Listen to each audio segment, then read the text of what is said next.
चलिए, अब बात करते हैं कि मांस दोषज प्रकार क्या है। तो मतलब जो लोग भी ये काम कर रहे हैं कि खाना खाकर दिन में सो जाते हैं, उनको क्या क्या तकलीफ होगी। अधिमांस होता है, मतलब आप देखते हो ना, मांस के ऊपर मांस निकल आता है, तो कई सारे लोग को इस तरह की प्रॉब्लम होती है। अर्बुद का मतलब होता है कैंसर की या कोई भी इस तरह की कोई भी ग्रोथ हो जा रही है, चाहे वो बेनाइन है चाहे मलिग्नेंट है, तो वो भी मांस व स्रोतस की दृष्टि की तकलीफ है। मांस किला कहीं कहीं पर निकल नहीं जाते हैं, मस्से उससे टाइप की वो सारी चीज़ें। अर्श है, अगर फिसर की तकलीफ है, और बहुत सारे लोगों को फिसर की तकलीफ होती है, इसलिए मैं बता रही, वो भी मांस व स्रोतस की दृष्टि है। तो अगर कभी भी कोई पाइल्स का पेशेंट आता है तो उससे ज़रूर पूछना है कि आप क्या खाना खाकर दिन में सोते हैं। डॉक्टर नियति रायकर जी नमस्ते। तो ये बात समझने की कोशिश करें। अधिजीवा, यहाँ पर ग्लोटिस रीजन के पास में भी प्रॉब्लम आती है। अधिजीवा जीवा के नीचे, तो वहाँ पर एक तरीके से समझो कि टंग के नीचे एक जो है ग्रोथ टाइप का हो जाता है। उपजीवा टंग के ऊपर कई बार ग्रोथ हो जाती है, वो बाहर से ऐसे आपको सामने से नहीं नजर आएगा।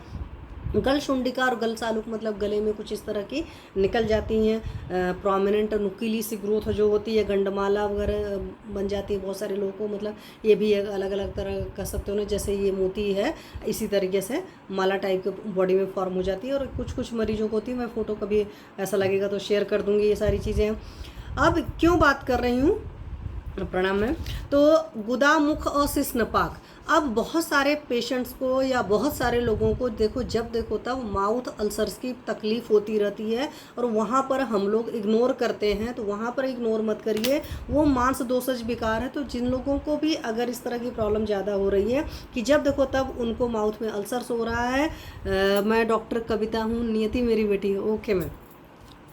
तो आप ये समझो कि अगर किसी भी इंसान को माउथ अल्सर्स बहुत ज़्यादा हो रहा है, इट्स मीन्स कि उसका मांस व स्रोतस जो है वो दुष्ट है या मांस धातु दूषित है। तो ये भी वैसे भी स्ट्रक्चर जितना आपको तो सिंपल लैंग्वेज में भी समझता है कि सब कुछ मांस है। देखो यहाँ चिपचिप वाला मौसम है, तो मांस पूरा वो है।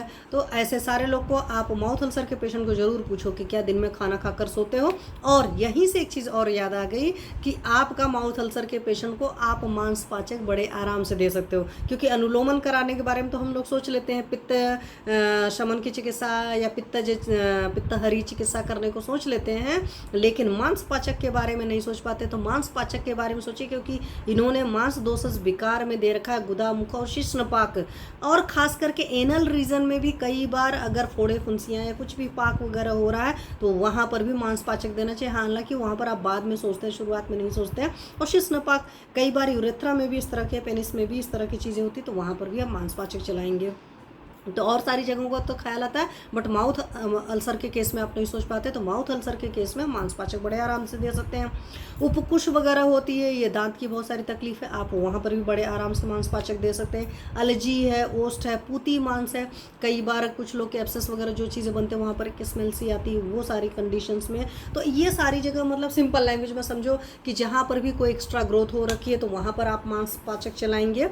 उसके अलावा आपको माउथ अल्सर्स वगैरह की प्रॉब्लम है तो वहाँ पर भी चलाएंगे।